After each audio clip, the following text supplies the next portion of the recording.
I was wondering, how does your book relate to the message that you're trying to convey to us today? What would be in your book that would help us to overcome our fears, perhaps, or? Thank you for the question.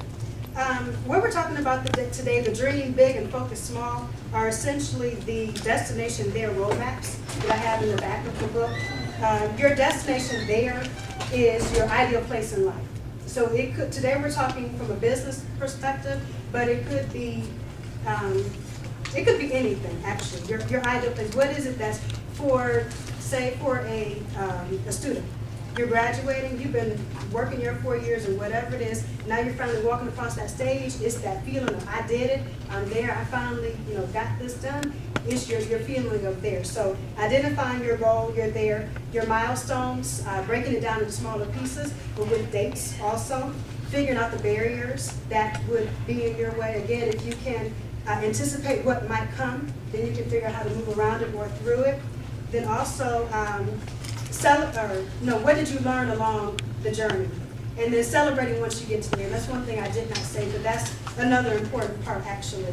Once you get to the end of your journey, whatever it is, and the many that you'll have, you have to celebrate.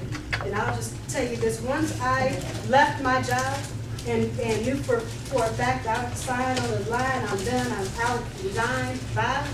I went to the mall, because I love Coach. And I'm Coach Kelly. So I went to the Coach store, got myself some perfume.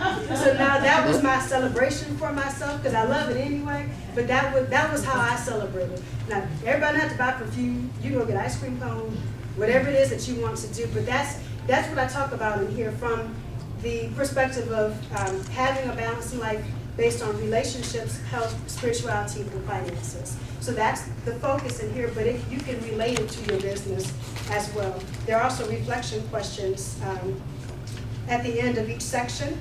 So you can listen or read what I'm saying, and then it's a journal for you as well. So you can kind of say, okay, well, this is kind of what I think. Or in one part of relationships, one of the questions is, so who are you tolerating? Or who's tolerating you? So you can answer that, and you're not telling anybody because it's your own personal journal. But that's part of what's in here as well. So thank you for the question. Are there any other? Oh, yes.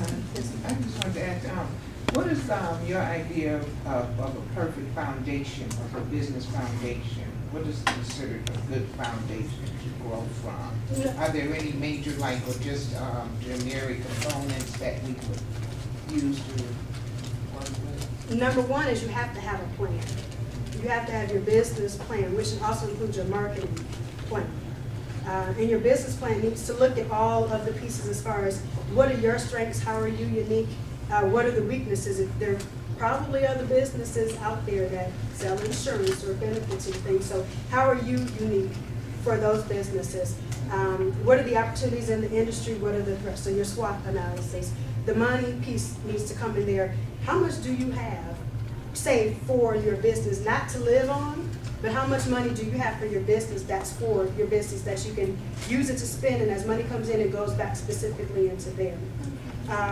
Your marketing plan is going to be important, knowing who are you marketing to, who's your audience, and then making sure that your marketing materials and the things that you're doing speak to the correct audiences. I mentioned Scribe, etc. is my publisher. She also did Tanisha Coffee. She also did all of my marketing materials, and it kind of bugs me sometimes. Comes in, I need a flyer. And she said, well, who are you talking to? I said, I'm going to the expo. I need a flyer. But who are they? Is it women? Is it men? Is it all business? Is it more social? Is it? And I'm thinking, just give me a flyer. but you need to know that, because it doesn't make sense to talk this way if you've got this whole other audience of people. So making sure your information, number one, is correct. You really do need a website 9 times out of 10 for what your business is for these days, at least a home page or something.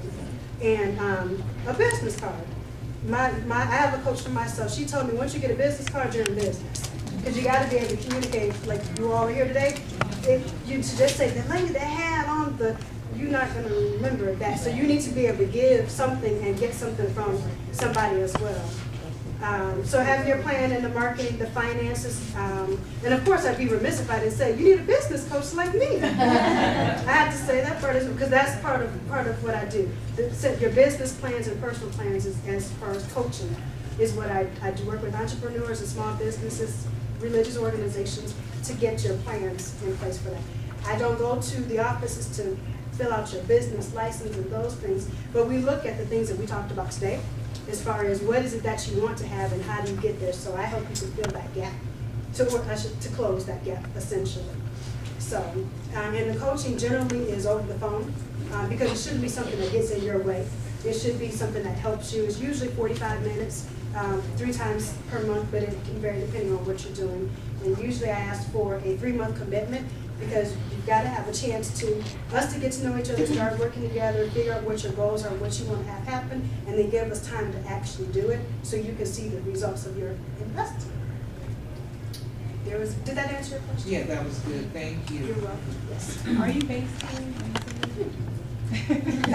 I used to live here. I live now in northern Kentucky, right outside of Cincinnati, but I travel, and my cell phone number is actually what's on the cards and on my website and everything, so I don't live here anymore, but my family is here, so I'm back and forth, so I'm available.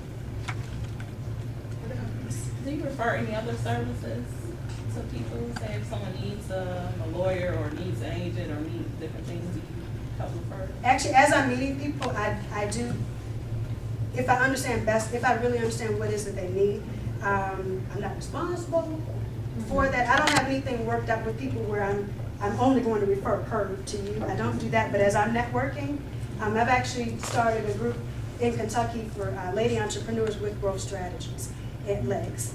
And that's actually what we're doing is just meeting other people in the area so that we can say, you know what, I know somebody that does financial consulting. I know somebody that's insurance, so that we can connect people like that. So yes, I do, as I'm meeting and networking with people.